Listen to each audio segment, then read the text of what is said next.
Maring itinanggi ni Department of Health o DOH Secretary Ted Herbosa na tumataas ang kaso ng monkeypox o mpox sa bansa. Giit ng kalihim, sa kabila ng mga ulat mula sa ilang LGU, mas mababa pa ang bilang ng kaso ngayong taon kumpara noong nakaraan. Si Margaret Gonzalez sa report. Sa kabila ng reported cases ng monkeypox o mpox mula sa ilang local government units sa Mindanao at maging sa Metro Manila, nanindigan ng Department of Health o DOH na walang naitatalang pagtaas sa kabuang bilang ng kaso nito sa Pilipinas. Giit ni Health Secretary Ted Herbosa, kailangang itamang impormasyon dahil mas mababa pa raw ngayon ang mga naitatalang kaso ng mpox. Natataka nga ako all the news articles are saying sa pagtaas, korekin yun, hindi po tumataas ang mpox. Marami nagre-report, sinasabi tumataas ang mpox. Tingnan namin yung datos, mas mababa nga yung number of mpox namin this year kaysa last year. Ang marami, LGU na nagre-report na may mpox sila. Dumami yon. Ibig sabihin nun, maganda yon. Natetest at na-identify yung may mpox. At na-isolate natin sila. Ayon pa sa kalihim, ang ilang kasong namamatay na may mpox ay hindi dahil mismo sa virus ang sakit, kundi dahil may kasabay itong advanced stage ng HIV.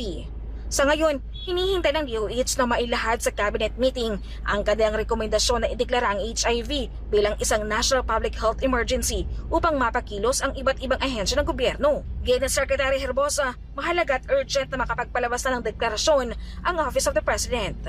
Ito ay kasunod ang pagsirit ng HIV cases sa bansa na ngayon ay umaabot na raw sa 56 na bagong kaso kada araw. Habang wala pa ang formal na deklarasyon, tiniyak ng DOH na patuloy na itong kumikilos para tugunan ang lumalalang sitwasyon.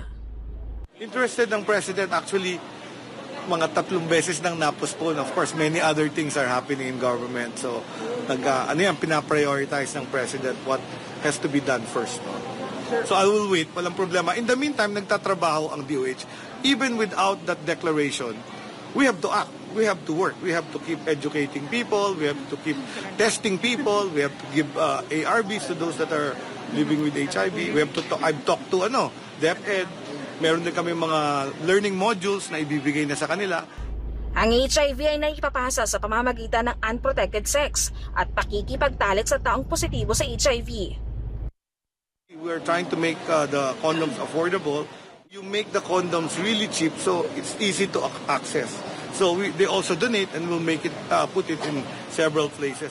Inilunsad din kanina ng DOH sa San Lazaro Hospital sa Manila ang online patient appointment system para sa mga taong may HIV. Layunin nito na mapadali ang proseso ng pagpunta ng mga pasyente sa ospital para sa libreng antiretroviral treatment at mga kinakailangang konsultasyon. Pinapahintulutan ng sistema ang mga pasyente na pumili ng araw at oras ng kanilang pagpunta sa ospital.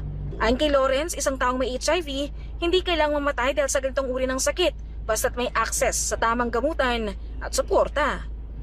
I always pray that someday there will be a cure for us and we really need your help or guidance, lalo-lalo na sa ating mga youth.